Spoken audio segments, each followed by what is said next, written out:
जी। Yes madam.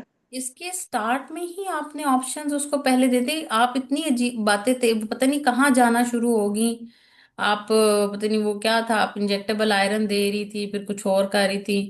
लेकिन examiner को आपसे पूछना पड़ा कि फाइब्राइड का क्या करोगी।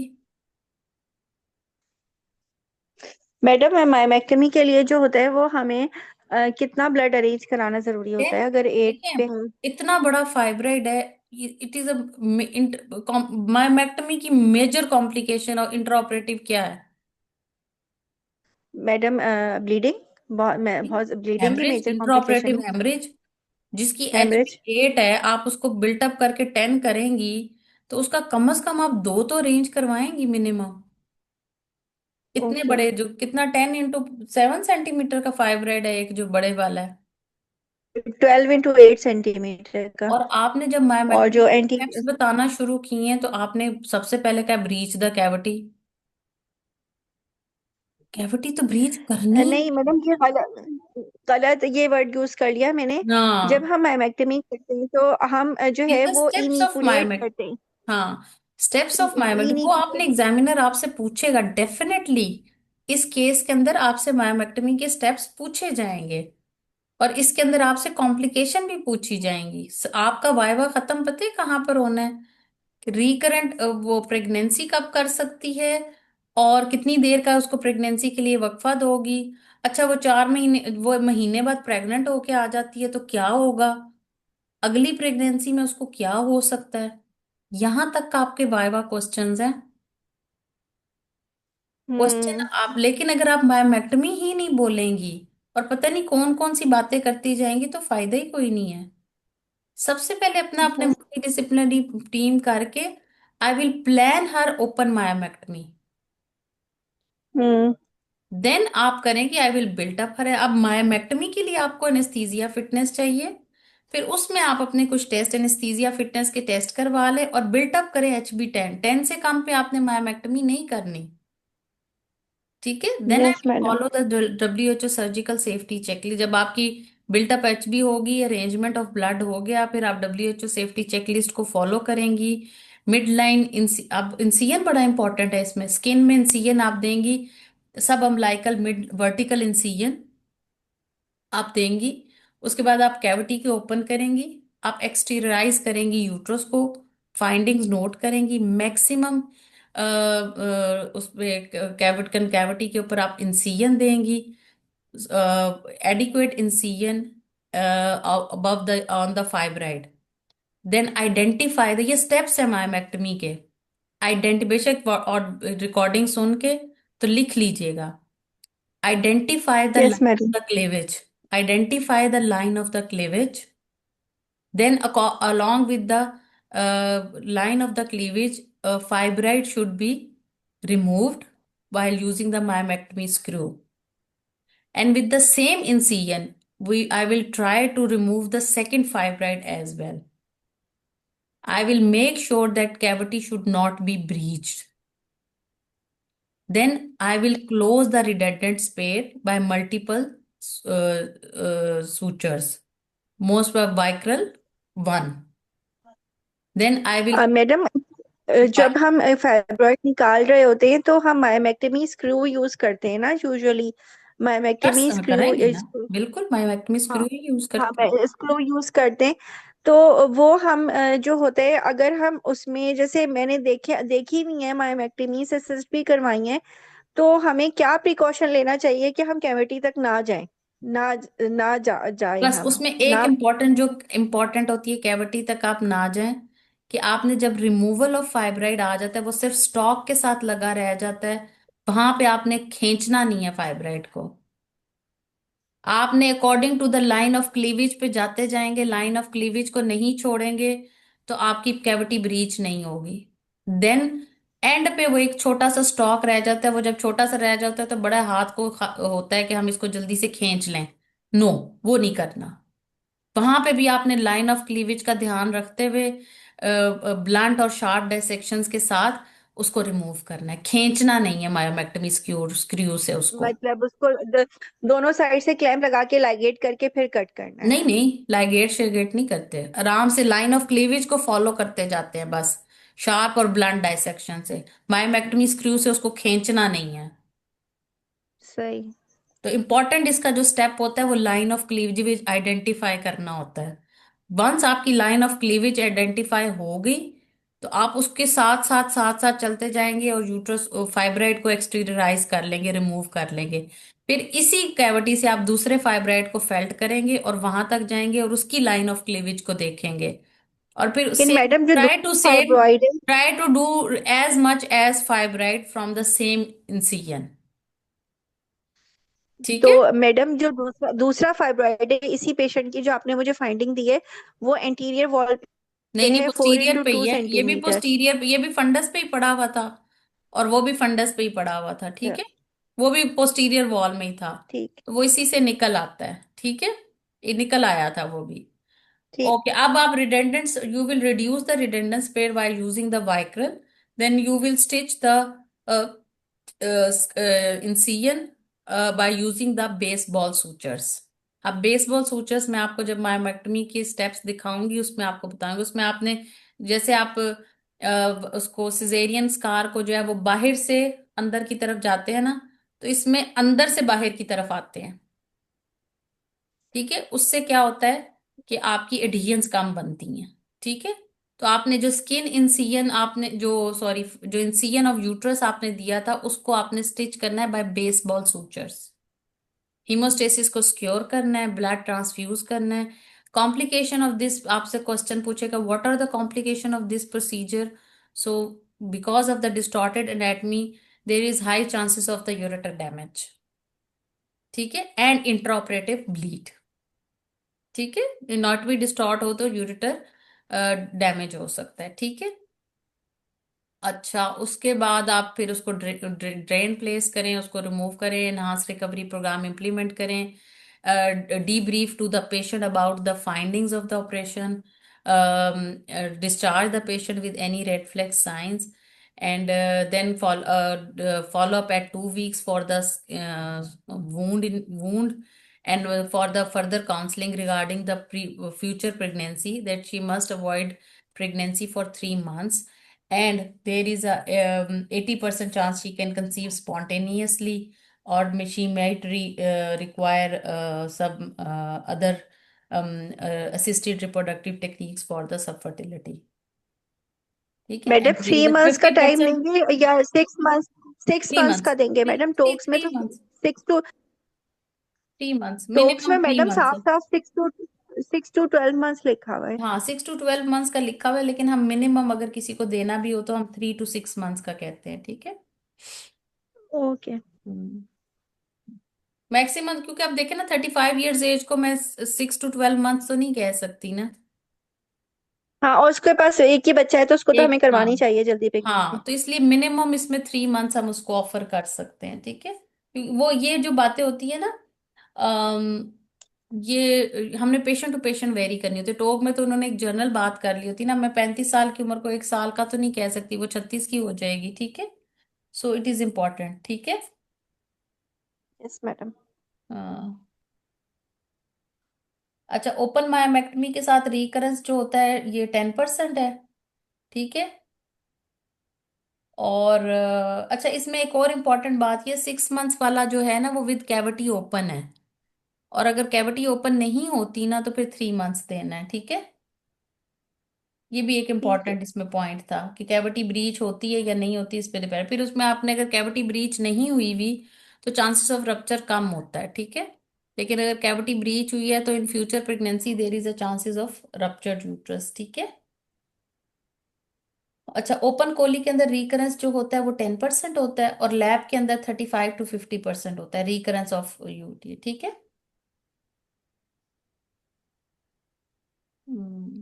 इसलिए वो रेंज जो है मैडम ना, कितने साइज तक का जो फाइब्रॉइड है वो हम लेप्रोस्कोपिक मायोमेक्टमी के थ्रू कर सकते हैं ये अगर भी वो फिगो स्टेजिंग? अगर एक्सपर्टीज है ना तो वो ये वाला भी निकाल देंगी।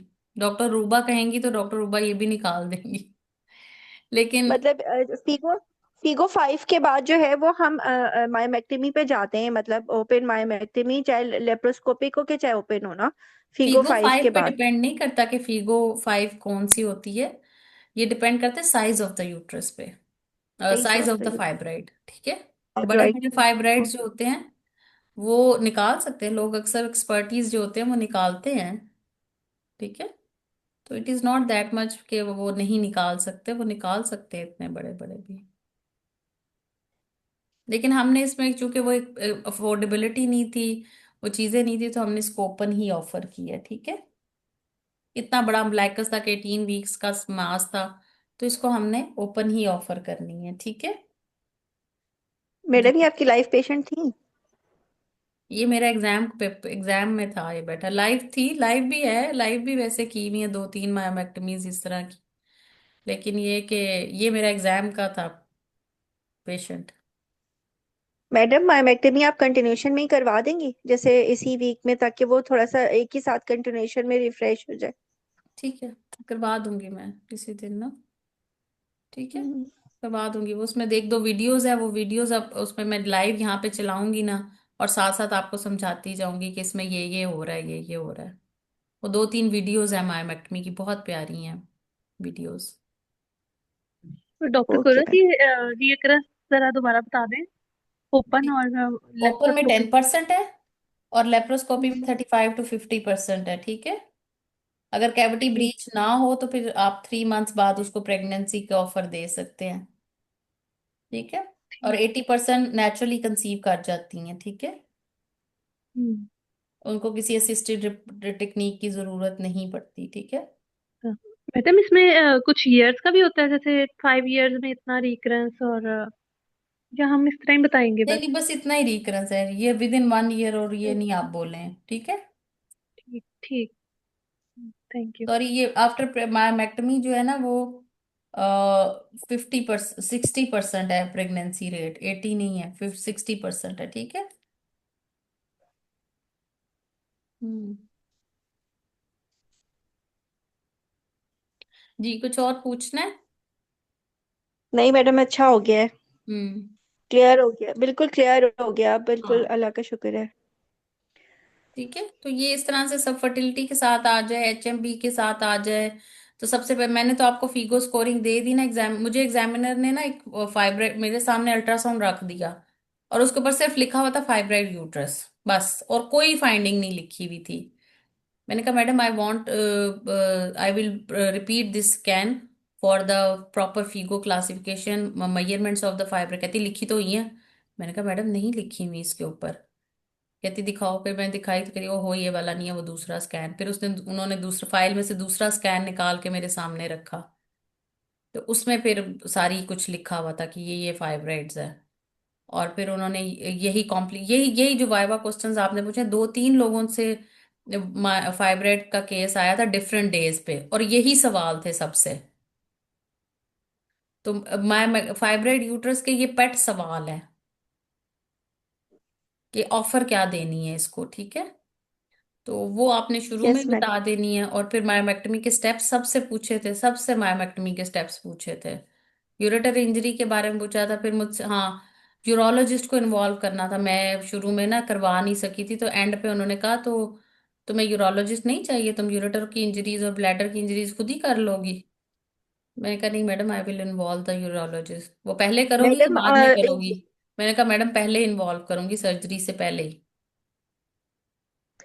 फिर उन्होंने मैडम इसमें यूरेटर इंजरी का पूरा इसमें टॉक सुना था कि यूरेटर इंजरी किस लेवल पे होगी तो क्या करोगी, क्या करोगी, प्रिवेंशन के लिए क्या करोगी। वो पूरा उन्होंने इस पे चली गई थी वो।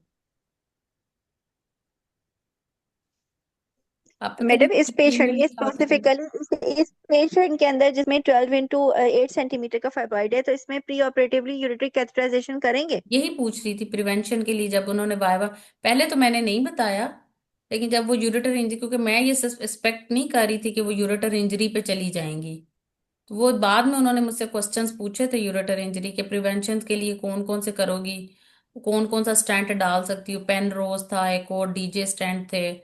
मुझे उस वक्त पेन रोज नहीं याद आ रहा था, लेकिन मुझे डीजे बस याद आ रहा था, मैंने वो बता दिया, कहती एक और भी है। मैं कहा मैडम है ऐसे ही, लेकिन मुझे नाम नहीं याद आ रहा, उस वक्त मुझे नहीं याद आ रहा था। फिर हो गई है तो क्या करोगी, प्रिवेंशन के लिए क्या कर सकती थी, ये बातें पूछी थी। मैडम आप पास थी? हाँ हाँ पास ही थी, तभी तो यहाँ बैठी हूँ। पास थी, ये फाइब्रोइड वाला यूट्रस। क्वेश्चन। एक फाइब्रोइड आया था ना गायनी में, मेरा फाइब्रोइड था यही वाला, इस यही केस था, थिन लीन सी पेशेंट थी, इतना बड़ा पेट उसका था, वो सामने ही पता लग रहा था कि फाइब्रोइड है। फिर उसने दूसरा गायनी ऑप्स का केस जो था, हाँ वो जीडीएम था, हाइपरटेंशन थी। और ना एक पिछला बच्चा बहुत हुआ हुआ था, और 3 सर्जरीज हुई हुई थी, उसकी प्रीवियस 3 थी। छः। और अगर patient with in 1 month pregnant होकर आ जाती है फिर हाँ क्या ये करना सवाल है? भी था, विद इन 1, वो ये भी था एक, हाँ उसने उन्होंने कहा था अच्छा वो 1 महीने बाद प्रेग्नेंट होके आ गई है, क्या करोगी। Madam I will continue the patient and I will counsel her regarding the rupture of the uterus and be vigilant in the pregnancy and preterm delivery। ठीक है, तो इन बातों के पीछे ये काउंसल किया था मैंने, ठीक है। ये करना है उसको, क्योंकि टर्मिनेशन तो नहीं ना करनी, हमने कंटिन्यू करना है, बट उसको रिस्क बता देने हैं, ठीक है। डॉक्टर कुरत, इसको एग्जामिनेशन में हम फंडल हाइट की तरह से एग्जामिन करेंगे या इंच टेप से दोनों साइड से मेजर करेंगे? दोनों टाइप से मैयर करेंगे, ये यही करना है, यही मैं इसीलिए कह रही थी, मैयरिंग टेप वहां पे नहीं भी होती बाज दफा, तो आप रफली भी बता सकते हैं और वीक्स में भी बता सकते हैं, ठीक है।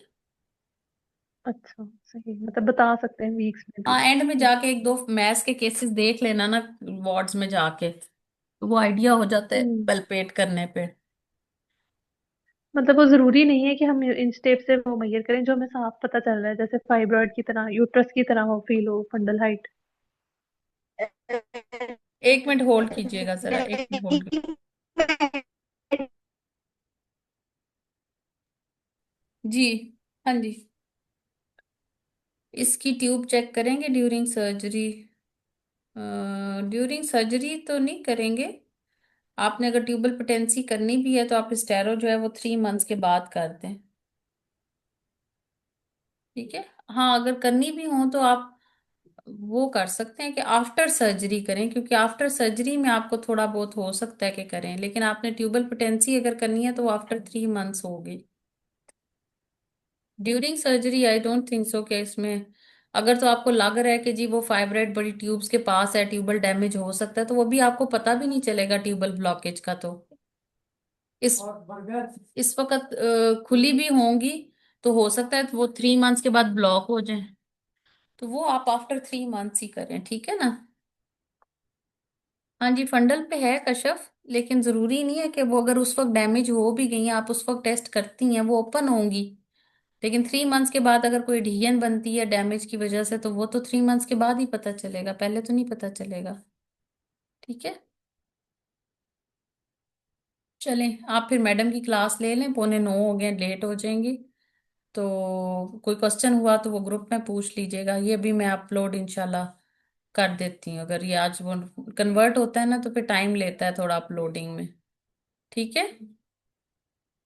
किसी को ओके क्वेश्चन मैडम। मैनेजमेंट से है तो वो बता दें, पूछ लें थोड़ा सा, वरना भी मैडम की क्लास शुरू होनी है, वो आप ले लें फिर, ठीक है।